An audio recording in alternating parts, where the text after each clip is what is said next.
Hi, I'm back. Sorry about the light coming in through my kitchen window. That's not really helping a whole lot. Okay, so right now I have the brown sugar. Move this down a little bit. I have the brown sugar. I have the butter in a pan, in a saucepan, over about medium heat, and I'm going to go get my corn syrup and measure that out and get that poured in there. So I just bought some corn syrup that didn't seem to have a whole lot of terrible things in it, and I've just got my measuring cup, and I am getting the 2/3 of a cup of corn syrup in there, and I'm not quite at 2/3. I always want to read your liquid at eye level. So let me get down here and see what we got. Oh, I have plenty now. In fact, I probably have a little bit too much. So I'm going to have to pour a little bit back in because I just went over a smidge.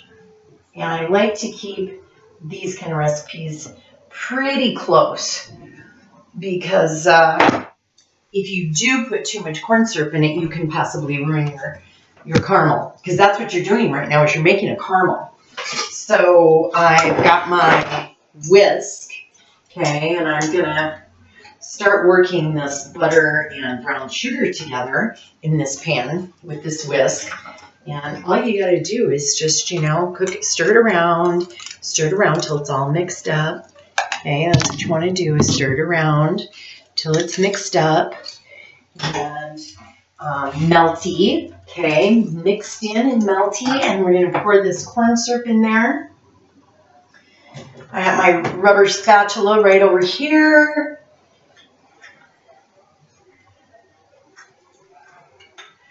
My rubber spatula is right over here, and I'm making sure I get every little bit of that corn syrup, which I really, only one time a year do I use corn syrup, and that's during the holidays. And yes, I also use it for my pecan pie. I subbed agave nectar one year, and I've tried honey. Honey is very strong. Agave really isn't that much better for you, really, than corn syrup. So we're just going to do the corn syrup, and I'll try to stand in front of this window, but it's not really helping a whole lot. Okay, so right now, I'm accidentally spilling it out the side of my pan. So you don't want to do that. You don't want to spill it outside your pan. And because what you're mostly losing there is, see, the butter sits on the top. You definitely don't want to be losing butter. So I'm just going to crank the heat up a little bit. I'm stirring this with a whisk because I want to incorporate the butter into the brown sugar and the corn syrup because we're making a caramel sauce. Okay, we're making this caramel sauce. And actually, this is really how I make my caramel sauce. I don't melt my sugar like you're supposed to and then add the liquid to it. That hasn't turned out for me in the past. So as far as being a patisserie and doing it the correct way, I'm really kind of out the door on that because I use brown sugar and butter. But I also use cream, and this doesn't call for any cream. Of course, normally I don't use cornstarch, but we'll do caramel another day. We'll do the caramel that I do with cream another day.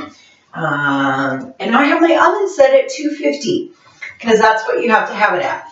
Now, this stuff at 250, every 15 minutes you need to stir it because that's how it just keeps cooking the awesome-y, gooey goodness of this caramel puff corn is a 250 oven. Okay, so now let me try to show you what this looks like when it's all melted together.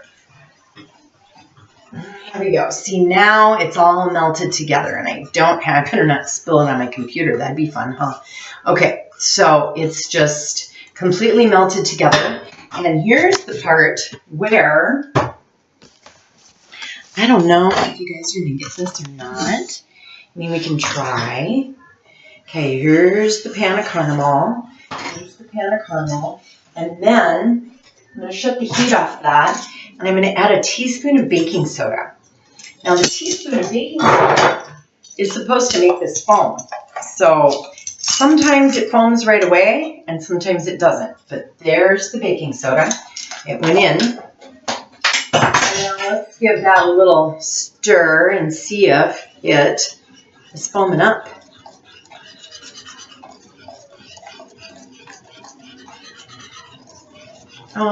It's foaming a little bit. It's probably not real noticeable on this video, but that's what the baking soda does, is it kind of just gets everything to foam. And that way, I'm not even sure what it does, except for help it to stick to the caramel, or stick to the puff corn a little better to distribute it. I guess I'll have to look up what the baking soda does, but I've seen other bakers use it as far as like when they make popcorn balls. Okay, so now I have the big roaster full of puff corn, and I'm just gonna pour this all over. I'm pouring it all over. Get my rubber spatula out, make sure I get all that caramely goodness out of the pan. All the caramely goodness. I've added pecans to this, and I have added cashews to this.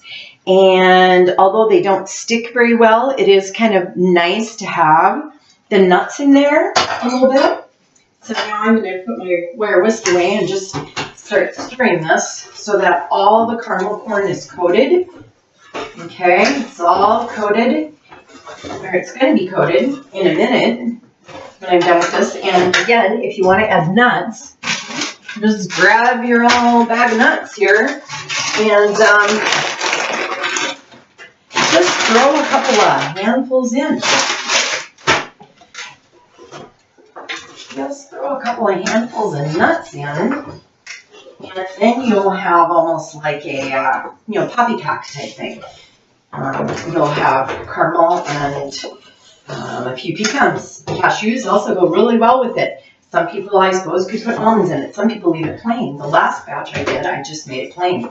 Okay, so now I've got this all stirred around and all the kernels are coated.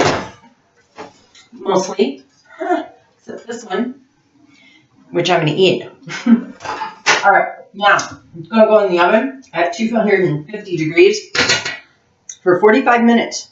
And every 15 minutes, you're going to stir this.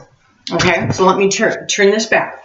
Okay, so here is our beautiful caramel puff corn with a couple of handfuls of pecans. It's going into a 250 degree oven. And I'm setting the timer for 15 minutes because I'm going to stir it every 15 minutes. When it gets done, all I do is I bring it out of the oven, I let it sit for maybe 5 minutes, and then I turn it onto waxed paper. I've got my tabletop over here. I cover it with 2 sheets of waxed paper. I tip the pan over, drop it onto the waxed paper, and then I start to break it up. And that's where I leave it to let it cool and to sample it and make sure that its delicious decadence is awesome in its awesomeness. So that's your rustic tart treat for today. And it's the happy thing about being down off the mountain is that I can do this again because I have internet. So have a happy, happy Thanksgiving. Rustic Tart, out. Hi, Sammy Sam. Love you.